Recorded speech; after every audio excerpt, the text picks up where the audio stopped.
Assalamualaikum warahmatullahi wabarakatuh. Pertama dan yang utama, mari kita panjatkan puji dan syukur kita kehadirat Allah Subhanahu wa Ta'ala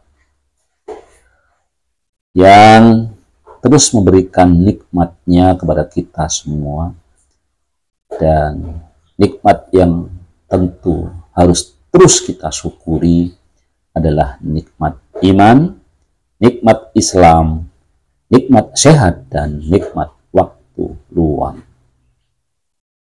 Saudara-saudaraku di mana saja melihat podcast ini, hari ini kita melanjutkan pembacaan hadis, 40 hadis teladan sehat hidup, teladan hidup sehat Rasulullah Shallallahu Alaihi Wasallam, bersama hidup sehat bersama Luqman Effendi.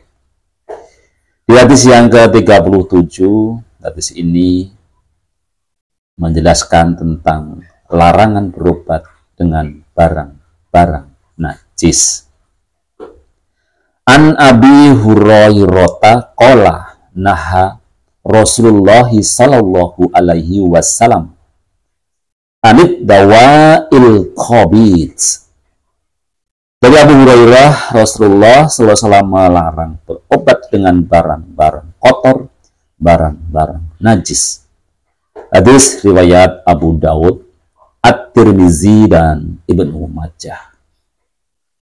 Saudara-saudaraku, tidaklah mengherankan kalau Rasulullah Shallallahu Alaihi Wasallam melarang kita untuk memanfaatkan bahan-bahan yang mengandung unsur najis dan juga barang-barang yang kotor, tentu termasuk barang-barang yang haram sebagai media pengobatan. Sebab ini bertentangan dengan semangat Islam yang mendambakan kesucian dan kebersihan diri. Kalau sakit boleh diibaratkan kotoran, sedangkan kesembuhan diumpamakan kebersihan. Bagaimana mungkin materi yang kotor kita membersihkan bisa dibersihkan dengan tempat yang kotor? Perumpamaan yang lebih gampang lagi adalah tidak masuk akal jika air kencing bisa membersihkan lantai yang kotor.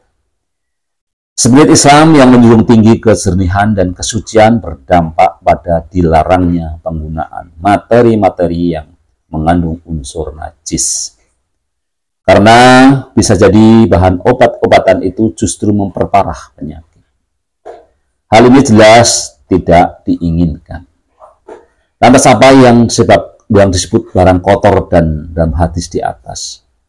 Barang kotor tersebut ialah semua bahan yang mengandung unsur najis dan menjijikkan bagi setiap orang normal untuk bersentuhan dengannya.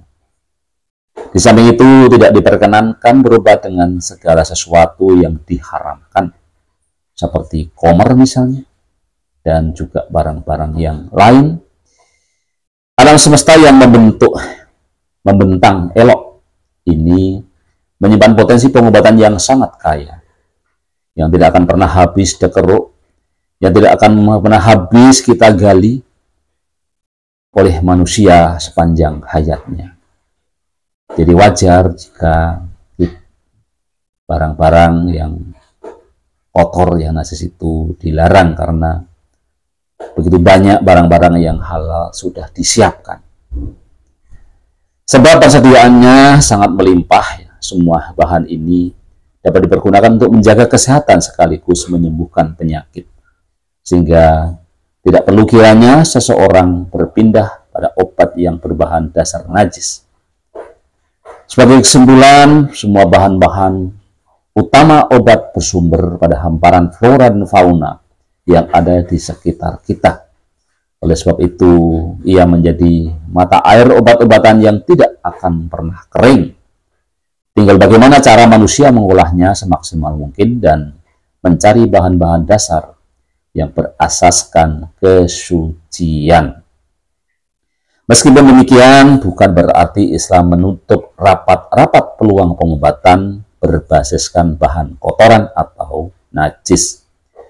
Sebuah kaidah fikih menyatakan dalam kondisi terdesak, dalam kondisi darurat, setiap larangan menjadi boleh sebatas kadar yang dibutuhkan.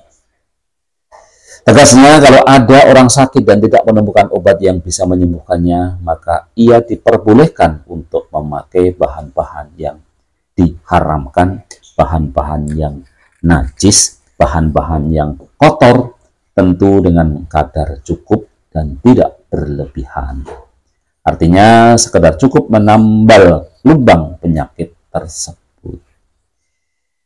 Saudara-saudaraku, jadi hadis ini menyebutkan bahwa ketika kita berobat, ya berobatlah dengan barang-barang yang suci, yang bebas dari keharaman, yang bebas dari najis, yang bebas dari barang-barang yang kotor dan menjijikkan.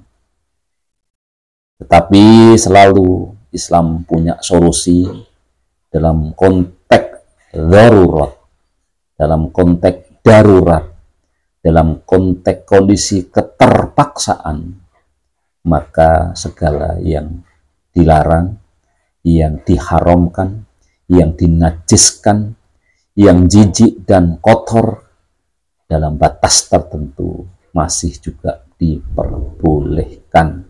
Ya.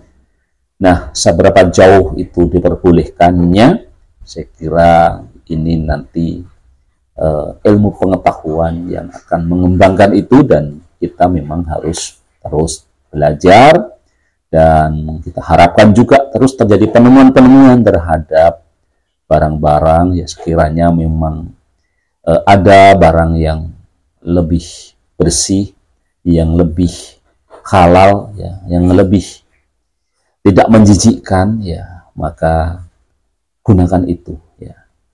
Sebaliknya dalam konteks terpaksa, ya saya kira ilmu pengetahuan juga bisa menjelaskan lagi sampai kapan keterpaksaan itu bisa dilakukan.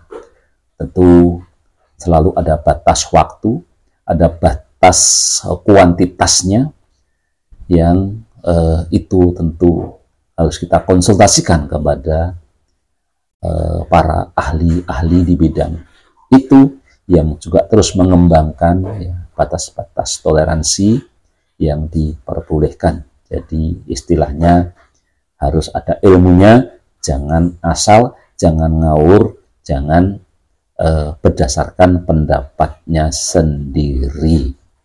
Demikian yang bisa kita sampaikan di hadis yang ke-37 yang menceritakan, yang memperbincangkan tentang larangan berobat dengan barang-barang najis. Tetap sehat, sehat fisik, mental, sosial, dan spiritual. Hidup sehat bersama Lukman Effendi. Wassalamualaikum warahmatullahi wabarakatuh.